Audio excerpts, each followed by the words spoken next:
Assalamualaikum warahmatullahi wabarakatuh. Alhamdulillah kita bersyukur dapat bertemu kembali di kuliah AIKA semester 3 pertemuan yang kedua. Kali ini kita akan membahas tentang masuknya Islam ke Indonesia. Adik-adikku sekalian, saudaraku kaum muslimin muslimat yang dirahmati oleh Allah, ketika Persia sudah besar peradabannya, bahkan sarung pedang dari prajurit-prajurit Persia itu sudah berlapis emas. Betapa kayanya mereka. Ketika Romawi singgasana kerajaannya bertabur mutiara, tempat datangnya Islam, yaitu Arab, belum dipandang sebagai sesuatu pun. Tempatnya tandus, masyarakatnya terbelakang, tapi kemudian setelah Islam datang, pencerahan benar-benar terjadi. Kemudian bangkit di mana kaum muslimin yang telah mendapatkan cahaya hidayah Islam menjadi tempat tumbuhnya sebuah peradaban baru yang kemudian menyebar, menyumbangkan berbagai hal positif dalam bidang ilmu pengetahuan dan dalam persoalan-persoalan yang lain. Menyumbangkan banyak sekali kebaikan di dunia. Kitab-kitab referensi keilmuan ditransfer, diterjemahkan ke dalam berbagai bahasa. Nah, kemudian setelah Islam mapan di masa Rasulullah, sudah terjadi persebaran Islam bahkan sampai di Indonesia. Di abad ke-7 Islam masuk ke Indonesia. Dan jangan lupa, negeri yang kita kenal dengan kerajaan Majapahit itu baru berdiri pada tahun 1295. Sebenarnya masih kalah tua dengan Samudra Pasai 19 tahun yang sebelum Majapahit berdiri. Tahun 1274 Samudra Pasai sudah ada. Artinya di abad ke-7 Islam masuk, lalu kemudian mulai muncul kerajaan-kerajaan sejak abad ke-13. Kalau di Jawa abad ke-14 mulai terlembagakan sebagai kerajaan atau bentuk pemerintahan. Nah, saudaraku yang berbahagia dirahmati Allah, masifikasi atau luasnya persebaran Islam mudah diterima di Indonesia tidak lain dan tidak bukan karena Islam masuk bukan dengan jalan mendobrak, tetapi dengan jalan meresap melalui ajaran-ajaran Islam yang lembut, melalui pernikahan, melalui budaya, melalui seni.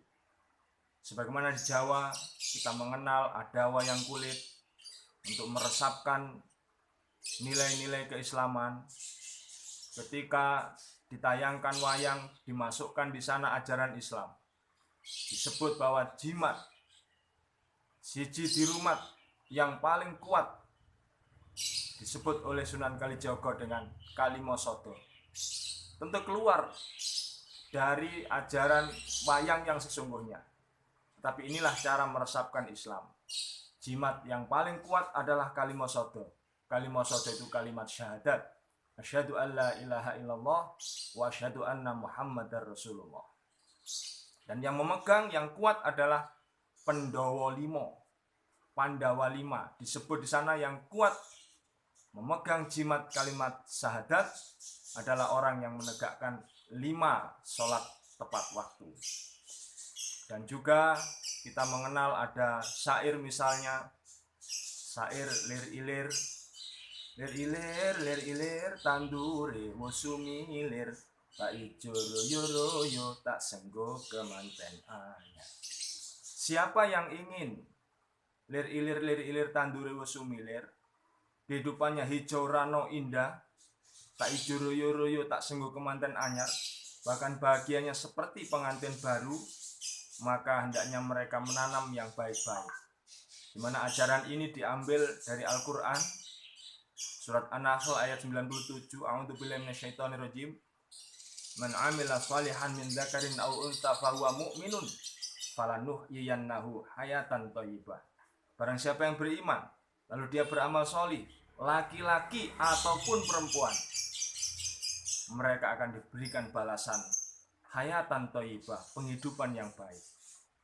Nah, agar seseorang bisa melakukan yang baik-baik, dilanjutkan syairnya. Cah angon penekno blimbing kui. Cah angon penekno blimbing kui. Lunyu-lunyu yo penekno kanggo basuh dodo tiro. Diminta cah angon. Siapa orang yang angon? Setiap manusia sebenarnya adalah orang angon.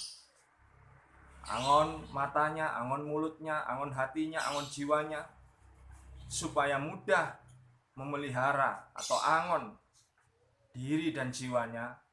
Mereka kemudian diminta untuk mengambil blimbing. Kenapa blimbing? Karena blimbing adalah buah yang geriginya 5. Berarti untuk mengendalikan diri kita, caranya dengan menegakkan sholat 5 waktu. Blimbing yang baik geriginya 5. Blimbing yang geriginya tinggal 3, hanya 3 saja sholatnya, yang 2 bolong, isya dan subuhnya bolong misalnya, itu blimbing yang dimakan ulat. Kalau blimbing habis tidak ada geriginya, itu bukan blimbing buah, itu blimbing wuluh. Rasanya asam, enaknya hanya untuk dibotok. Dibotok artinya dimasak, tembung saneponya dimasak itu artinya dibakar di neraka. Tidak dengan dimarahi, tidak dengan bahasa kasar, cukup disampaikan melalui seni. Lalu kemudian umat Islam berbondong-bondong. Masyarakat Indonesia, masyarakat Nusantara berbondong-bondong masuk Islam. Nah, sayang seribu sayang, kemudian pada abad ke-16, bangsa Spanyol, Portugis datang ke Indonesia. Tidak lain dan tidak bukan, di dalam referensi AIK yang dikeluarkan oleh Sida, di sana disampaikan bahwa datangnya orang-orang Spanyol, datangnya orang-orang Portugis yang kemudian dilanjutkan oleh Belanda, salah satu tujuannya adalah untuk menghalau, untuk menghancurkan upaya Islamisasi. Dan apa yang terjadi? Tantangan umat Islam di masa itu begitu berat, dan sampai kemudian pada masa-masa pra-kemerdekaan terjadi berbagai macam tekanan terhadap bangsa ini, terhadap rakyat Indonesia, dan sebagian rakyat Indonesia itu adalah kaum muslimin. Maka terjadi berbagai perlawanan, akhirnya kemudian kita pada akhirnya diridhoi oleh Allah untuk merdeka. Dan sebelum itu tentu ada perjalanan panjang.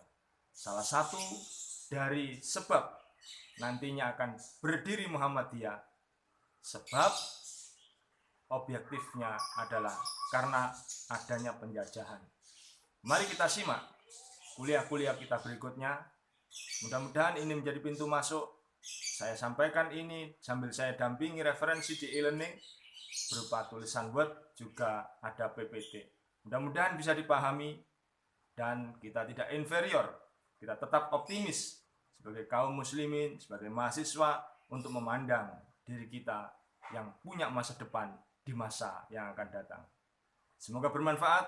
Billahi taufiq wal hidayah. Wassalamualaikum warahmatullahi wabarakatuh.